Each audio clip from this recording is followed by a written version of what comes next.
Halo semuanya, selamat datang di sesi penjelasan kali ini.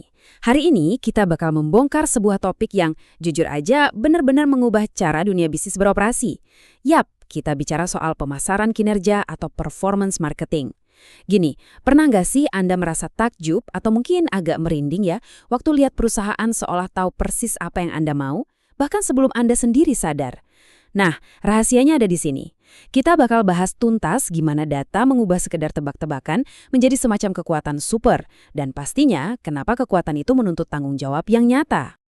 Oke, ini dia peta jalan bahasan kita hari ini. Kita bakal mulai dari melihat gimana sih evolusi pemasaran digital, terus lanjut ke konsep dasarnya. Setelah itu, kita obrolin soal metrik sebagai kompas bisnis, gimana cara ngukur corong pemasaran, dan yang terakhir, tapi yang paling krusial, soal etika data. Yuk, langsung kita mulai. Bagian pertama, evolusi pemasaran digital. Dari tebakan, jadi sebuah presisi. Coba bayangkan dunia pemasaran di tahun 1985. Perusahaan bakar uang jutaan dolar buat iklan TV atau baliho raksasa, tapi ya mereka praktis nyetir sambil tutup mata. Mereka nyaris gak punya data konkret. Siapa sih yang beneran lihat iklan itu? Apa bener iklan itu yang bikin orang beli barangnya? Gak ada yang tahu pasti. Semuanya cuma modal tebak dan harapan. Tapi, coba lihat pemasaran digital modern sekarang. Beda banget. Setiap klik, setiap tayangan, setiap interaksi itu dilacak sampai ke detail terkecil. Kita benar-benar bergeser dari buang-buang uang secara membabi buta ke arah presisi yang mutlak. Masuk ke bagian kedua, konsep dasar pemasaran kinerja. Sebenarnya makhluk apa sih ini? Secara sederhana, pemasaran kinerja itu adalah proses merencanakan dan terus menyempurnakan strategi pemasaran kita berdasarkan, nah ini kuncinya, data konkret tentang perilaku pelanggan. Nggak ada lagi tuh tempat buat sekedar insting atau feeling-feelingan soal apa yang disukai pasar. Semuanya fokus ke hasil yang bisa diukur secara objektif, kayak jumlah klik atau transaksi.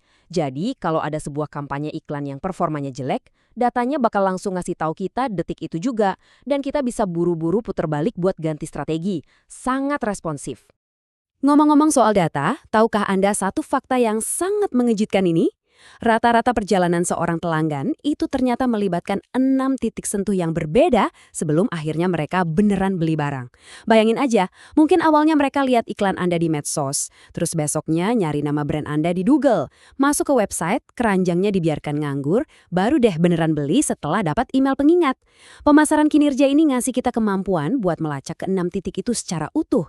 Tanpa ini, wah kita bakal kehilangan banyak banget cerita berharga dari pelanggan kita. Lanjut ke bagian ketiga, metrik sebagai kompas bisnis. Gimana angka-angka ini memandu strategi Anda? Gini, kalau kita punya banyak data, gimana cara memahaminya? Biar gampang, melacak data pemasaran itu persis banget kayak waktu Anda lagi berusaha namatin baca buku tebel. Gimana cara Anda tahu sejauh mana progres Anda? Anda pasti menghitung halaman atau bab yang udah dibaca kan? Kalau targetnya baca 1 bab per hari, ya jumlah bab itu jadi ukuran objektif Anda. Nah, mengelola data pemasaran itu persis kayak gitu. Kita tentukan tujuan bisnis, lalu kita pantau angka-angkanya setiap hari, biar kita tahu kita ini udah makin dekat ke tujuan atau malah makin jauh. Di dunia profesional, angka-angka pelacakan ini disebut metrik atau KPI, Key Performance Indicators. Intinya, KPI ini adalah ukuran kuantitatif yang dipakai buat melacak dan menilai sejauh mana tujuan bisnis kita tercapai. Bikin kampanye pemasaran tanpa ngecek KPI itu ibarat ngebut pakai mobil sport di jalan tol, tapi matanya ditutup. Bahaya banget kan? KPI ini ibarat dashboard mobil yang ngasih tahu kita kesehatan inisiatif bisnis kita secara langsung. Ada beberapa KPI umum yang jadi nafas buat para marketer. Pertama, ROAS atau pengembalian belanja iklan. Ini simple banget dipahami. Kalau Anda mengeluarkan 100.000 buat pasang iklan, terus dari situ Anda dapat 150.000, ya ROAS Anda 150%, sangat jelas. Terus ada LTV atau nilai seumur hidup pelanggan. Ini buat memprediksi total pendapatan yang kira-kira bakal kita dapat dari satu pelanggan setia selama mereka terus belanja di tempat kita. Dan yang ketiga, CPC atau biaya per klik, yang ngitung persis berapa rupiah yang Anda keluarkan tiap kali ada orang yang ngeklik iklan Anda di internet. Masuk ke bagian keempat, mengukur corong pemasaran. Kemana sih sebenarnya para pelanggan ini pergi? Coba Anda bayangkan sebuah corong raksasa. Bagian atasnya super lebar, tapi makin ke bawah makin menyempit. Ini visualisasi yang pas banget buat perjalanan natural pelanggan Anda yang melewati 4 fase. kesadaran, pertimbangan, konversi, dan terakhir, di dasar corong, loyalitas. Tentu aja wajar corong ini makin menyempit ke bawah, karena kan nggak semua orang yang tahu atau sadar sama brand Anda pada akhirnya bakal berujung beli, ya kan? Yang sangat menarik adalah metrik yang kita lacak itu berubah di setiap tahapannya. Di paling atas, tahap kesadaran, kita mengumpulkan data audiens dan cuma mengukur berapa banyak iklan kita dilihat. Begitu mereka turun ke tahap pertimbangan, kita mulai ngecek rasio klik tayang atau CTR. Nah, di tahap konversi, ini biasanya yang bikin deg-degan. Kita memantau nilai pesanannya. Dan yang paling ditakuti, tingkat pengabaian keranjang belanja. Ngeselin kan kalau udah masuk keranjang tapi nggak jadi dibayar? Terakhir, di tahap loyalitas, kita fokus mengukur seberapa awet pelanggan bertahan. Tiap langkar punya angkanya sendiri-sendiri. Terus, di mana semua data ajaib ini dikumpulkan dan diolah oleh tim? Selamat datang di Dashboard Analytics, contoh klasik yang sering dipakai ya, Google Analytics. Disinilah dapur tempat teori pemasaran ketemu langsung dengan realita bisnis di dunia nyata. Dashboard ini adalah pusat komando tempat para pemasar menarik data, bikin laporan rinci, dan bisa melihat secara real-time dari mana aja pengunjung datang serta berapa uang yang masuk detik demi detik. Ini benar-benar detak jantung dari setiap kampanye yang berjalan. Oke, kita sampai di bagian kelima, dan ini akan jadi pondasi dari semuanya. Etika data, memahami batasan dan tanggung jawab kita. Kenapa etika data sangat penting? Karena etika data adalah tentang bagaimana kita menghadapi tantangan moral untuk mengumpulkan dan menganalisis semua data tadi secara bertanggung jawab dan legal.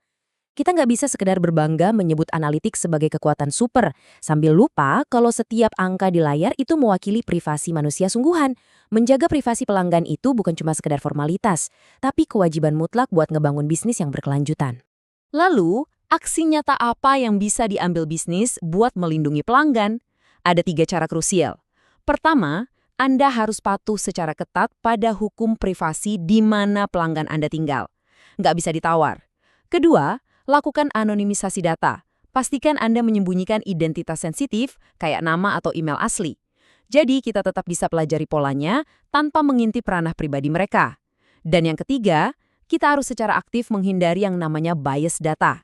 Kita bahas sedikit soal bias data ya, karena ini sering banget disepelekan. Bias terjadi waktu Anda membuang data cuma karena hasilnya nggak sesuai sama yang Anda mau. Misalnya nih, Anda sengaja mengabaikan data sekelompok pelanggan cuma karena mereka sering retur produk. Padahal kalau keluhan mereka didengar baik-baik, mereka bisa jadi pelanggan yang super loyal. Kalau Anda buang data mereka cuma biar laporannya kelihatan bagus, itu namanya manipulasi. Solusi terbaiknya? Selalu gunakan tinjauan sejawat dari rekan kerja buat dapetin perspektif luar yang benar-benar objektif. Pada akhirnya, data memang memberi kita kekuatan yang luar biasa. Kekuatan untuk memahami, melacak, dan bahkan memprediksi arah bisnis kita di masa depan. Buat bisa bersaing di era sekarang, paham analitik itu harga mati.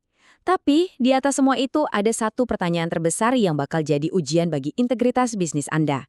Dengan semua kekuatan dan detail informasi pelanggan yang Anda miliki saat ini, apakah Anda benar-benar menggunakan data tersebut secara bertanggung jawab? Pikirkan itu baik-baik. Terima kasih sudah bergabung di sesi penjelasan kita kali ini.